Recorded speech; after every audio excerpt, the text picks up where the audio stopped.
안녕하세요. 도시농부 필레오입니다. 오늘은 농사 강의 제5강으로서 텃밭 가꾸기 초보 농부도 잘 가꿀 수 있는 방법에 관하여 말씀드리겠습니다.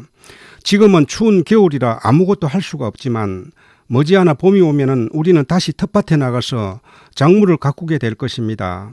올해는 지난해보다 더 잘 가꾸어서 꼭 성공해야지 다짐을 해봅니다.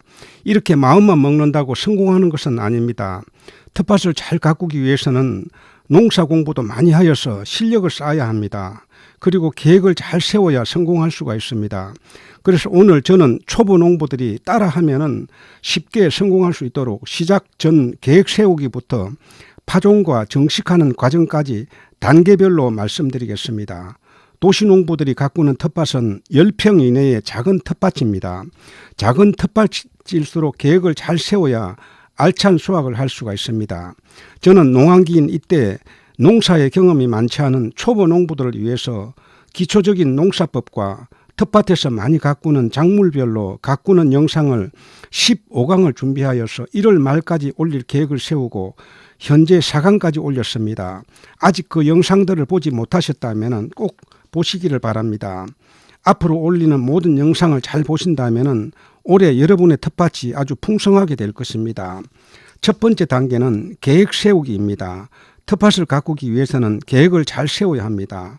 경작하는 텃밭이 있다면 분양받는 데는 신경을 쓰지 않아도 되지만은 텃밭이 없다면 분양 공고를 잘 살펴서 땅부터 먼저 확보해야 합니다.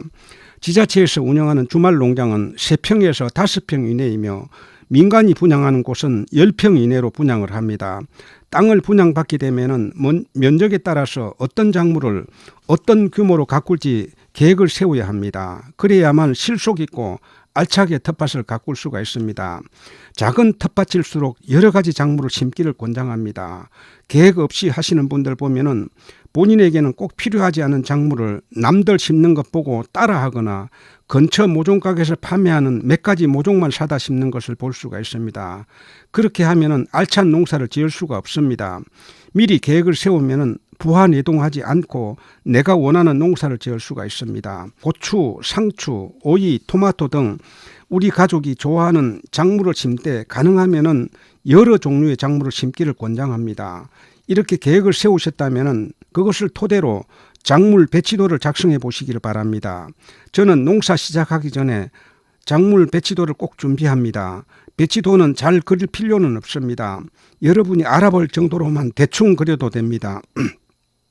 저는 지금은 텃밭이 확보되어 있어 분양 쟁탈전을 하지 않고도 이전보다 훨씬 넓은 땅을 경작하고 있습니다. 그러나 4년 전까지만 하더라도 저도 민간이 분양하는 주말 농장을 분양받아서 농사를 지었습니다. 당시 제가 가꾸던 땅은 20평이었습니다. 이 땅에서 30종의 작물을 가꾸었습니다. 어떤 작물을 어떻게 가꾸었는지 알고 싶다면 제가 올린 영상 중에 20평 텃밭에 30종의 작물이 자라다라는 영상을 보시기를 권합니다. 그 중에 방울토마토, 파프리카, 마디 호박과 같은 작물은 2-3개씩 심었습니다. 하지만 고구마나 상추와 같은 작물은 저장을 하거나 아니면 이웃과 나눠 먹기 때문에 많이 심었습니다. 여러분도 이처럼 꼭 필요한 작물을 실속 있는 계획을 세우시기를 바랍니다. 두 번째 단계는 땅 파기 단계입니다. 땅이 확보되고 날씨가 풀리면은 3월 중순이 되면은 본격적으로 이제 텃밭 가꾸기가 시작됩니다. 경작할 땅을 분양받으면은 먼저 땅의 토지를 확인하십시오. 분양 주체에서 경운기 등으로 갈아주는 곳도 있고 또 땅을 갈지 않고 그냥 분양하는 곳도 있습니다. 만약에 땅을 갈아주었는데 얇게 갈려져 있어서 돌멩이 등이 많이 있다면 다시 한 번 더 파뒤집기를 권장합니다. 10평 이내의 텃밭을 경작하면서 관리기가 없다면 삽이나 쇠사랑 등으로 파뒤집습니다. 관리기가 있다면 땅 파기는 훨씬 수월합니다. 땅을 팔 때는 최소한 25cm 이상 깊이 파기를 권장합니다. 관리기로 팔 때도 깊이 패지 않을 때는 2번, 3번 파서 깊이 파야 합니다. 계속 경작하는 땅이라면 한번 잘 파서 땅을 읽어 놓으면 그 다음에부터는 파기가 쉽습니다. 오랫동안 묵혀두었던 땅이나 바짝 마른 땅은 파기가 힘이 듭니다. 그런 땅은 비가 내린 다음에 땅을 파면 좀 쉽습니다. 만약에 비가 오지 않는다면 물을 흠뻑 주고 파면 쉽습니다. 비가 장시간 내려서 땅속 깊이 들어가듯 물을 줄 때 한꺼번에 많이 준다고 다 땅에 들어가는 것은 아닙니다. 흘러내리지 않을 정도로 여러 번 주다 보면은 땅 속에까지 물이 들어가게 됩니다. 그렇게 되면은 파기도 쉽고 작물 심기도 좋으며 두둑을 만드는 데도 좋습니다. 어차피 작물을 심기 위해서는 땅이 촉촉해야 씨앗을 뿌렸을 때 싹이 잘 나고 또 모종을 심어도 뿌리 활착이 빠릅니다. 다음은 거름을 넣는 단계입니다. 이렇게 땅을 팠다면은 거름을 넣어야 합니다. 거름은 시중에서 판매하는 퇴비와 화학비료를 주로 사용합니다. 그 중에 퇴비는 꼭 넣는 것이 좋습니다. 제가 올린 영상 3강에서 친환경 농사법으로 퇴비 영상을 올렸습니다. 퇴비 넣는 방법과 친환경 농법을 알고 싶다면 3강을 꼭 참고하시기 바랍니다.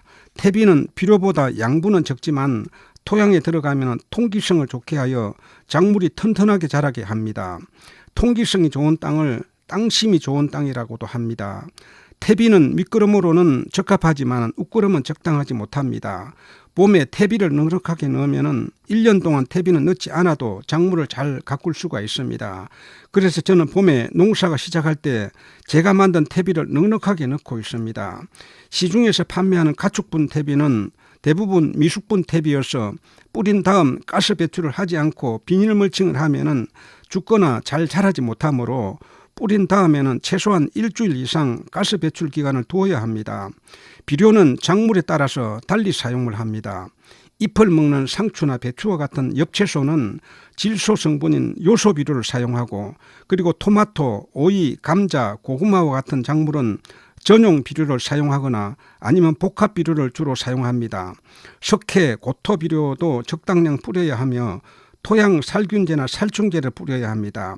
토양 살충제나 살균제도 요즘은 친환경 제품이 출시되므로 일반 농약 사용이 꺼리는 분들은 이런 친환경 농약을 사용할 수도 있습니다. 3평이나 4평의 작은 텃밭을 경작하면서 이 모든 것을 다 갖추기가 어렵다면 퇴비와 비료만으로도 가꿀 수가 있습니다. 다음은 다시 뒤집는 단계입니다. 거름과 토양 살충제 등을 넣고 난 다음에는 다시 한번 땅을 파 뒤집어 줍니다. 이 과정은 관리기나 경운기가 있다면 미리 거름을 뿌려놓고 한 번에 끝낼 수가 있습니다. 땅을 다시 뒤집는 이유는 퇴비와 비료, 농약 등이 흙과 잘 섞이게 하기 위해서입니다. 다음은 두둑 만드는 과정입니다. 두둑은 작물에 따라서 작은 두둑과 큰 두둑을 만듭니다. 고추나 고구마와 같은 작물은 작은 두둑에 심고, 상추나 열무와 얼갈이 배추와 같은 작물은 주로 큰 두둑에 파종을 합니다.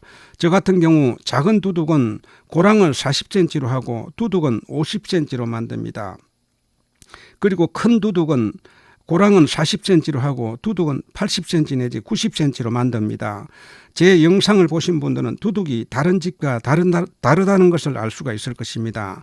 저는 고추나 고구마와 같이 생육 기간이 오래 걸리는 작물은 밭고랑에 열무나 상추와 같은 채소를 심기 때문에 비닐을 직각으로 묻습니다. 여러분은 저와 똑같이 할 필요는 없습니다. 참고만 하시기 바랍니다. 두둑을 만들 때 저는 똑바로 만들기 위해서 줄을 치고 삽으로 흙을 두둑에 떠 올려서 만듭니다. 다음은 비닐 멀칭하기입니다. 저는 밭고랑에 다른 작물을 심기 때문에 거기에 맞춰서 비닐 멀칭을 합니다. 두둑을 만든 다음 양쪽 가장자리에 직각으로 약 15cm 정도 팝니다. 비닐 재단을 혼자 할 때는 한쪽 끝을 날아가지 않게 고정시킨 후에 지주대 같은 것으로 비닐 막기를 가운데 끼워서 비닐을 끌고 가면서 재단을 합니다. 재단한 비닐을 두둑에 덮고 양쪽 가장자리에 파놓은 곳에 비닐을 묻은 다음 흙을 채우고 밟아서 고정을 시킵니다. 씨를 뿌려서 가꾸는 작물은 비닐 멀칭을 하지 않습니다. 열무나 얼갈이 배추, 쑥갓과 같은 작물입니다. 씨를 뿌린 다음에는 비닐이나 차각막을 덮어줍니다. 초봄에는 기온이 낮고 찬바람이 불기 때문에 투명 비닐을 덮어주면 보온이 되어서 싹이 빨리 올라옵니다. 그리고 기온이 올라가면 비닐 대신에 차각막으로 덮어줍니다. 이때는 햇빛이 강하여서 수분이 빠르게 증발하기 때문에 수분 증발을 막고 새들이 씨앗을 쪼아먹는 것을 방지하기 위해서입니다. 싹이 나는 기간은 봄에는 3, 4일이면 싹이 올라옵니다. 이때는 덮었던 것을 즉시 걷어주어야 합니다. 싹이 차각막 위로 뚫고 올라오면 차각막을 걷을 때 목이 부러지기 때문입니다. 아직 농사 경험이 많지 않은 분이라면 제가 올리는 농사 강의 잘 보신다면 여러분도 쉽게 농사 전문가가 될 수가 있습니다. 올해도 텃밭 농사하시면서 건강하시고 행복한 한 해 되십시오. 다음 영상에서 뵙겠습니다. 안녕히 계십시오.